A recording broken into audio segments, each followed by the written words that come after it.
کیا واقعی ایک کارٹون سیریز نے برسوں پہلے ایک بہت بڑے عالمی لیڈر کی موت کی پریڈکشن کر دی تھی؟ اور کیا یہ صرف اتفاق ہے یا اس کے پیچھے کوئی اور کہانی چھپی ہوئی ہے؟ اس ویڈیو کو اینڈ تک ضرور دیکھیے گا۔ ان دنوں سوشل میڈیا پر ایک عجیب دعویٰ تیزی سے وائرل ہو رہا ہے اور کہا جا رہا ہے کہ مشہور کارٹون سیریز دی سمپسنز نے برسوں پہلے ایران کے سپریم لیڈر آیت اللہ خامنائی کی شہادت کی پریڈکشن کر دی تھی۔ کچھ لوگ تو یہاں تک کہہ رہے ہیں کہ یہ سب پہلے سے طے شدہ منصوبہ تھا، لیکن سوال یہ ہے کیا واقعی ایسا ہے یا پھر سوشل میڈیا کی دنیا میں ایک اور کہانی کو حقیقت بنا کر پریزنٹ کیا جا رہا ہے؟ ناظرین، مشرق وسطیٰ میں ایران اور اسرائیل کے درمیان کشیدگی کوئی نئی بات نہیں ہے اور دہائیوں سے دونوں ممالک ایک دوسرے کے سخت مخالف رہے ہیں۔ لبنان میں حزب اللہ کا معاملہ ہو، غزہ کی صورتحال ہو یا شام کی جنگ، ان تمام معاملات میں ایران اور اسرائیل ڈائریکٹلی اور انڈائریکٹلی طور پر ایک دوسرے کے مقابل آتے رہے ہیں۔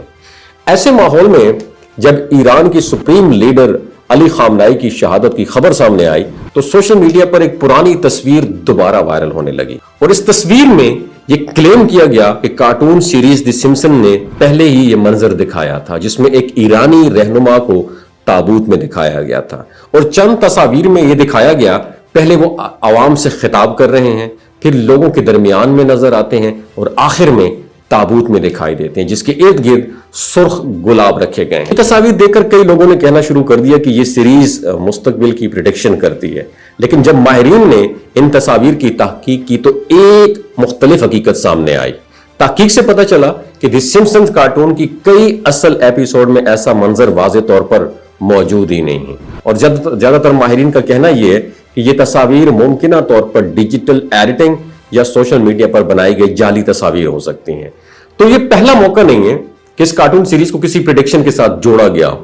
اس سے پہلے بھی کہا گیا کہ اس شو نے کئی عالمی واقعات کی پریڈکشن کی خبر دی تھی، لیکن بعد میں تحقیق سے معلوم ہوا کہ اکثر دعوے یا تو غلط فہمی تھے یا سوشل میڈیا پر بنائی گئی ایڈیٹڈ ویڈیوز اور تصاویر تھی۔ اصل حقیقت یہ ہے کہ جنگ کے زمانے میں صرف ہتھیاروں سے جنگ نہیں لڑی جاتی بلکہ معلومات کی جنگ بھی چلتی ہے۔ افواہیں پھیلانا، لوگوں کے ذہنوں میں خوف پیدا کرنا اور بیانیاں بدلنا بھی جنگ کا ایک حصہ بن چکا ہے۔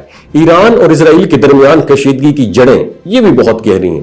1979 کے ایرانی انقلاب کے بعد ایران کی پالیسی مکمل طور پر بدل گئی، اور اس سے پہلے ایران اور اسرائیل کے تعلقات نسبتاً بہتر تھے، لیکن انقلاب کے بعد ایران نے اسرائیل کو تسلیم کرنے سے انکار کر دیا اور فلسطینیوں کی حمایت کو اپنی پالیسی کا حصہ بنا لیا۔ دوسری طرف اسرائیل کا کہنا یہ ہے کہ ایران کا ایٹمی پروگرام اور خطے میں اس کا اثر و رسوخ اس کے لیے خطرہ بن سکتا ہے۔ اسی وجہ سے دونوں ممالک کے درمیان سیاسی اور عسکری تناؤ مسلسل بڑھتا رہا ہے۔ آج کی دنیا میں ایک اور بڑا مسئلہ یہ ہے کہ مصنوعی ذہانت اور جدید ٹیکنالوجی کی وجہ سے جعلی ویڈیوز اور تصاویر بنانا بہت آسان ہو چکا ہے، اس لیے کسی بھی خبر یا تصویر پر یقین کرنے سے پہلے اس کی تصدیق کرنا بہت زیادہ ضروری ہے۔ یاد رکھیں، ہر وائرل تصویر حقیقت نہیں ہوتی اور ہر سنسنی خیز دعویٰ یہ بھی سچ نہیں ہوتا۔ آخری بات یہی ہے کہ دنیا کو جنگ سے زیادہ امن کی ضرورت ہے۔ اگر بڑے ممالک دانش مندی سے کام نہ لیں تو ایک علاقائی تنازعہ پوری دنیا کو متاثر کر سکتا ہے۔ اگر آپ کو یہ دلچسپ لگا ہو تجزیہ تو اس ویڈیو کو ضرور شیئر کیجیے، کیونکہ بعض اوقات سچ اور افواہ کے درمیان فرق سمجھنا ہی سب سے بڑی اویئرنیس ہوتی ہے۔ اپنا خیال رکھیے گا۔ اللہ حافظ۔